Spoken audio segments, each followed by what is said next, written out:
Welcome to the D-Shift podcast, where we provide inspiration, motivation, and education to help you transition from the challenges of divorce to discover the freedom and ability to live life on your own terms. Are you ready? Let's get this shift started. Hello, and welcome to another episode of the D-Shift podcast, and I'm so glad you took time out of your busy day to listen in. Today we have Leah Hadley, and she is somebody that we all need to get to know better because Leah is a nationally recognized financial empowerment expert committed to providing personalized, compassionate financial guidance through life transitions. And Leah is founder of the Great Lakes Divorce Financial Solutions Company. So Leah, thank you so much for taking your time and being here. Oh, it is my pleasure. Thanks for having me. And so Leah and I had a chance to talk a couple of months ago, and I got to find out a lot about her business and what she does. And she is a definite resource for anybody going through divorce, death of a spouse, any kind of life transition, changing from jobs, trying to set up retirement plans. You kind of cover the whole gamut. Isn't that right, Leah? Correct. Yes. Any life transition is really our specialty. Okay. So how did you get into this? What's your passion for this work? Well, it's definitely not something that I set out to do, I'll be honest. I have my master's degree in education. I was a teacher, and I was really burnt out in the classroom. I was teaching for Baltimore City Public Schools, and I was swimming in student loan debt at the time, and I took a job for an investment bank. And when I walked into that investment bank that first day, which is a temp job as an administrative assistant, I felt like such a fish out of water. Here I was, had my master's degree. I felt like an educated person. And I also felt like everybody around me was speaking a foreign language. I literally did not know the words that they were using. And it was one of those moments that really stuck with me because I realized how much I had to learn. And I was in a very fortunate situation where I had wonderful, wonderful mentors. I got hired on very quickly, full-time for the firm in the equity research department. And I had an opportunity to become fully licensed, to become a publishing equity research analyst, and to learn a tremendous amount. And to find out that, hey, this is something that I can do. This is something that I can learn. But it was that moment, that initial moment when I walked in that first day. And I remember that, like, a lot of people experience that time in their life where they're going through this difficult time, and all of a sudden they have to figure out the finances and they have to figure out, how am I going to do this? And while absolutely you are capable of doing it, and I was very fortunate in that role to have those people who kind of supported me and helped me to navigate it, when you're feeling emotionally overwhelmed with life changes, it can be a very difficult time to learn this stuff, right?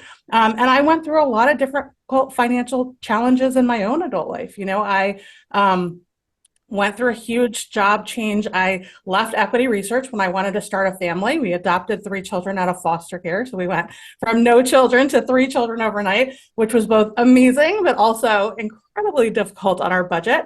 And I became a financial advisor working with individuals instead of, traveling and doing equity research. So that was a huge change just in terms of our family. We also ended up going through a divorce. So that was a big change in my own life. And then ultimately starting my own business and growing my own business from scratch. And so because I've gone through all these transitions and I know what it's like to figure out and navigate the resources and to have somebody on your side who can really be your advocate, but also not be emotionally involved and engaged in whatever the challenge is to help people get through it more gracefully, has really just become a huge passion of mine. Yeah, and I do agree with you. I think those life experiences, when you're coming from that place of, I get when you're in the trenches dealing with divorce or dealing with sudden family changes or moving businesses or trying something new, when you can actually relate to that, I think you have a better way of coming and providing that kind of support for people. So that's a really interesting background. And you and I have masters in education too, by the way. And now I know I podcast and coach women going through divorce. So it's funny how we don't always stay with where we thought we were going to be when we invested all that money in our education. Right. So, Leah, first of all, as a divorce coach, I tell my people up front, I am not the person that needs to be helping you with your finances. Like I can do, I can help women set up a basic budget. We can take a look at where can you, like, do you really need a subscription to 20 different streaming things? If you're looking to save some money, what can we cut back on? But your level of expertise really is what is needed when you're talking about what do you do when you get a lump sum payment from the divorce, or how can you maximize, how can you adjust and accommodate to be able to start saving for retirement? What are some of the other things that you think, or how do those things play into what women going through divorce specifically need to kind of focus in on initially and long term? Yeah, it's really sad. A lot of people stay in marriages just because they assume that financially they are stuck. And one of the times when I often see the light bulb go off with people is they will come in and they'll just say, I just want to know if I were to possibly move forward with a divorce, what could the financial outcome potentially look like? And especially for women who have been in abusive situations, who have been in very unhappy marriages for an extended period of time, to see the light bulb go off and to have them recognize that, hey, I'm going to be okay. I'm going to be financially okay. That is, to me, one of the most rewarding things that I do, because, so often, even just having the initial conversation can feel really intimidating, that even I'm contemplating this divorce, right? Like even the contemplating leaving this marriage can feel very scary to have that initial conversation. And then to be afraid that you're going to actually find out that financially this is going to be devastating, right? But when we go through the numbers, and I can do a lot of scenario analysis for people to show them realistically what can the outcome potentially look like. And so for people who come very early on in the process, maybe they're just contemplating, and sometimes people come and they will come back for years until they've decided that they're actually going to move forward. But that's usually what it is. It's looking at a very, very high level. What are we talking about here? What does the income look like? What are the expenses? What are the assets? What do people own? What are the liabilities? What do they owe? And what realistically would an outcome be? Once people are going through the divorce and they're looking and they're actually into the negotiations, that's when we're really fine-tuning things and getting into a much more in-depth analysis and looking at, okay, if you, let's say, stay in the marital home, in lieu of maybe taking this retirement account, just as an example of a scenario we might be running for somebody, what is this going to mean, not just in the near term for your budget today, but projections looking out, what does this actually mean for you 5, 10, 20 years down the road, right? So often people are so focused on the discomfort in the moment that they are looking at these financial decisions and how is it going to impact me today, that they're making decisions and not necessarily considering the long-term impact of these decisions.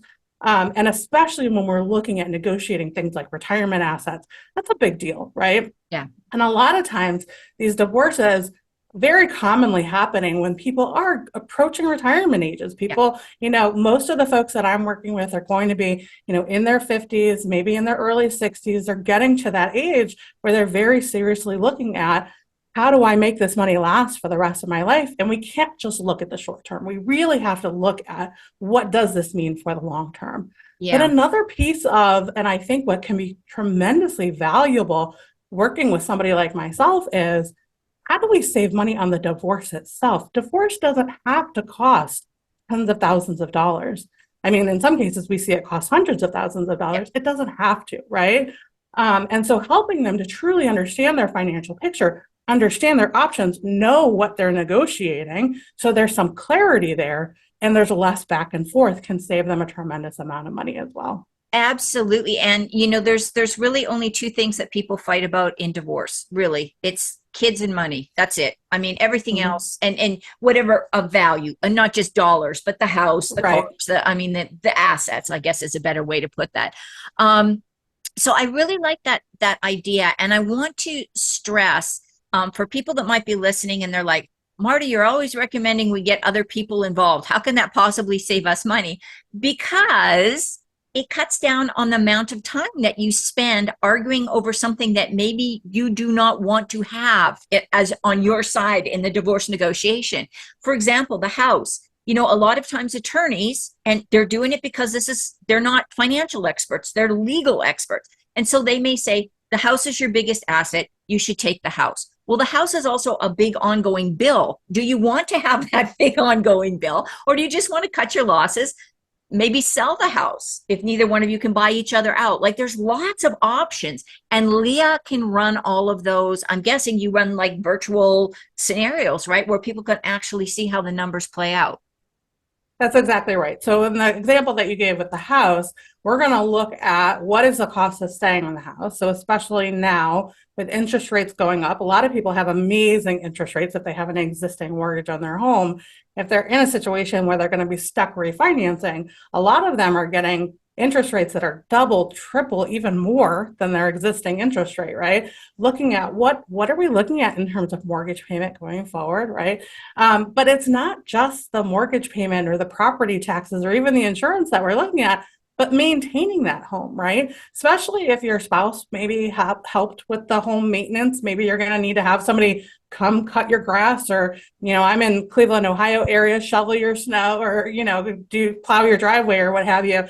There can be a lot of added costs associated with maintaining the home, depending on the age of the home. There can be a lot of maintenance for the house and all of that. And that's just a lot of work to keep up with a house, depending on the size and the location and the age of the home and all of that. So there is a lot to consider.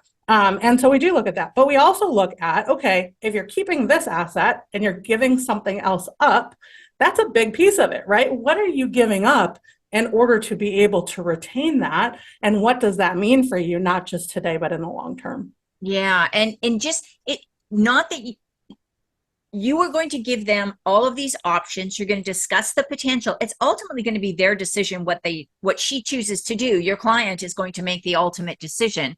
But I think being informed takes all of that fear out of, am I doing the right thing? And that's where I see negotiations bogged down, because nobody wants to actually, for lack of a better term, pull the trigger and say, yes, this is what I want to do, because they're already starting to second guess themselves because they don't have that clarity around their financial picture. So that's the invaluable tool.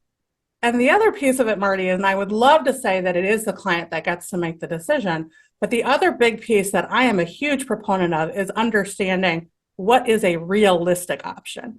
Because a lot of times people will say, well, I will take the house and I will refinance the mortgage, only to find out that they don't have the income to support the mortgage that they were planning to refinance. And now all of a sudden, they've already finalized their divorce and they're stuck in this situation where, I don't know, they need to sell the house, or depending on the nature of their settlement, right? And so helping them to make sure that they have gone through and done the research to make agreements that are actually things that they can execute upon. Thank you. That's another really good point, because just because you've paid into a home mortgage for 20 years when you were married doesn't mean that the mortgage company is just going to go, oh yeah, you're no risk involved there. Right. They're getting more difficult, I find. I hate to say that, maybe not difficult, more cautious about lending during divorce. I know that, if you have to refinance that, they're wanting to see more than just your divorce decree that says that you're getting paid. They want to see proof that your partner can make those payments if you're, because they know that if that's where you're basing your money on and they just stop paying, the mortgage company is out of money, and that happens. Right. So, what do you think are some of the biggest financial mistakes that people make during the divorce process? Women in particular. Let's focus in on women. Yeah.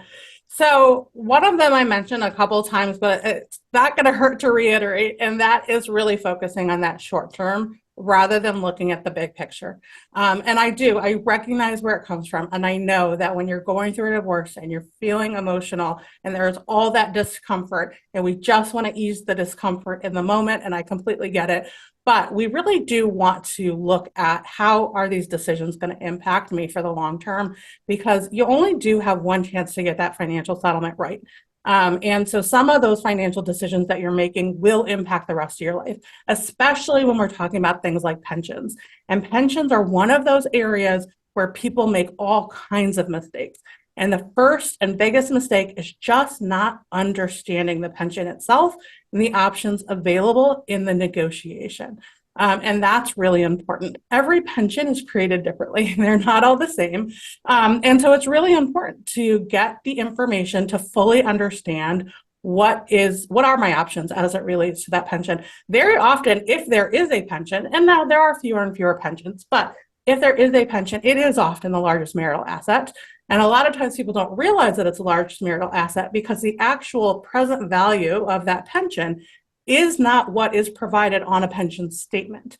And so there's a lot of confusion around how much is this thing actually worth. But if you're thinking about, hey, it's going to pay me, just as an example, $5,000 a month for the rest of my life, that's valuable, right?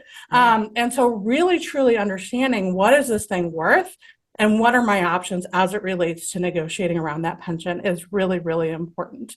And too often I see people say, oh, it's his pension, I'll let him have it. Well, what are you really giving up? And making sure that you fully understand. If you're making an educated decision and that's a choice you're making, that's fine. But if you're doing it and you're not sure, that you don't really understand what you're giving up, then that's a whole nother story. So that's a big one. Another big mistake people make is not understanding the tax implications associated with looking at all of the different marital assets, but really, making sure that the after-tax accounts are looked at separately from the pre-tax accounts, right? A Roth IRA, which you've already paid taxes on, is growing tax-free. You're looking at a $100,000 Roth IRA versus a traditional IRA, which has not been taxed yet. And you're looking at a $100,000 traditional IRA. Well, that $100,000 Roth IRA is worth a lot more money in after-tax dollars, right? So understanding the taxation of each of the individual assets is really important. But also the tax implications of any of the decisions that you're making. So for example, it comes up with the house a lot where maybe one person will take the house. There is a capital gains exclusion by individual. You have a $250,000 capital gains exclusion if you sell the house as an individual, but if you sell it as a couple, you have a $500,000 capital gains exclusion. Well, in some areas of the country, that $500,000 gain exclusion is pretty meaningful. If you're just going to turn around and sell it, and you could have done it and benefited from that full 500, that would have saved you a whole lot of money in taxes, right? So understanding those things as you're negotiating that settlement to make sure that you're being as tax efficient as you can in that division is really important. Thank you for saying that. Those are really good insights. Obviously, this is your area of expertise, but those are things that I don't think people think about. And the other thing that I just wonder if you could touch on. What about this idea that when I start working with a lot of my clients, they just want to be fair. They just want everybody to be fair. The settlement needs to be fair. Well, I get that. I get you don't want to, just steamroll over the partner. You do want things to be fair and equitable, but you can't make fair and equitable decisions if you don't even know what the ball of wax is that you're dividing. That's what I'm really hearing you say, right? Absolutely. And fair is in the eye of the beholder. So I would love to just get that word out of this whole divorce equation. Because you're right. I swear, everybody I talk to, when we first have that initial conversation, I just want this to be fair. But what is fair to me and what is fair to you may look very, very different. And so I think it is really, really important to fully understand the overall picture, what each item is, how it's taxed, what the value is, look at it all as a overall picture. And then, really look at things not just in terms of the value or the after-tax value, but also the liquidity. So that's another area where a lot of times people are so attached to some of the things like maybe the house or a vehicle or some of these like illiquid assets that they give up cash as a result in order to be able to keep these things, whereas cash gives you freedom and flexibility. Having liquid assets gives you freedom and flexibility. And so focusing more in that particular area just gives you choices. It gives you options that you don't necessarily have when you keep some of the other assets. And that's really important to keep in mind as well. And that's always when I'm helping people prepare for mediation or negotiation, the first thing I always say is the less the less number of absolutes you have to get out of the mediated settlement or the negotiation, the better off you're going to be. Because if you know that what we call in the mediation world, the batten and watna, or your ceiling and floor, and you know you're settling somewhere in between there, then you can walk out of the mediation and go, I got everything I needed, and hopefully some of the things I wanted, but you never have to worry about second guessing yourself. Because I have heard situations where people have done exactly what you said, took the house, then turned around and flipped it, and then had this huge capital gains tax to pay. On some of these big high-end properties, you might be looking at several $100,000 in capital gains tax. And it's kind of like, but you could have sheltered another $250,000 of that if you'd have just, talk to a financial advisor like Leah, and had that information available to understand that difference. So that's right. Anything else that you think is a kind of let me ask maybe another question. This might go off on a little bit of a tangent, but that's okay. What about women that maybe have had no financial input in the family? Maybe they've been married for 20 or 30 years. Maybe it just wasn't their thing. They always trusted their partner to deal with the finances, and that's cool too. You don't have to be involved in everything. But if you don't even know what your assets are, you don't know if there's retirement and pension plans, you don't know if there's 401ks or crypto wallets or whatever, can a professional like yourself help with that? Absolutely. That is a big part of what I do, is educating people around their own financial situation, is really helping them to learn what do I have, and what are my options, so that way I can really plan for my future. But I also really want to encourage anybody who's listening who is in that situation to really embrace this opportunity to acknowledge that this is an opportunity to really become financially independent. And it can be easy to be very overwhelmed with the divorce process, regardless of how involved you are with the family finances. But if you add to that you are also learning about your financial situation, maybe for the first time ever, it can feel like, I just want to bury my head in the sand and let everybody else kind of figure this out around me. But if you really do look at it as an opportunity to really take control and be in the driver's seat of your own money, there are people like me, and certainly I am happy to do it, to educate you around what is your financial situation, what your options are, and how to best move forward. It can be such an empowering experience. I think that's the word, empowering. I really do. Leah, we've covered a whole broad range of topics here, and you have been so generous with sharing your insight, wisdom, and expertise. What do you think is the most important thing you would like women to remember when they go on about their day after listening to this podcast? I think the most important thing is really to take a step back and to remove the emotion from the financial decisions. And I know that is easier said than done. Believe me, I know. But if you're not able to do it, I do think that is where it is so important to bring in a professional to provide that financial analysis, to provide the objective support. Because again, you only have one chance to get that financial settlement right, and it does have long-term implications. And so making sure that you fully understand all of the things that we talked about today, the liquidity, the tax implications, investment returns, all of the different things, the facets that we look at when we're looking at the financials, is really critical. Great. Thank you for that. That's a great reminder. Where and how can people reach you if they want to either work with you or find out more about what you do? Absolutely. Well, I am all over social media, so please come find me on social media. I do have a free Facebook group. It's called Watch Her Thrive. Watch Her Thrive. That's a great place where I do free trainings. You can ask questions in that group. There are lots of other women who are going through exactly what you're going through. But we also have lots of great resources on the GreatLakesDFS.com website. There is a blog with extensive articles around a variety of divorce-related financial topics. Thank you. And I'll make sure all that information gets put in the show notes so people can find you, connect with you, and be able to empower themselves about their finances through divorce. Thank you so much, Leah. Really appreciate you. Thanks for having me.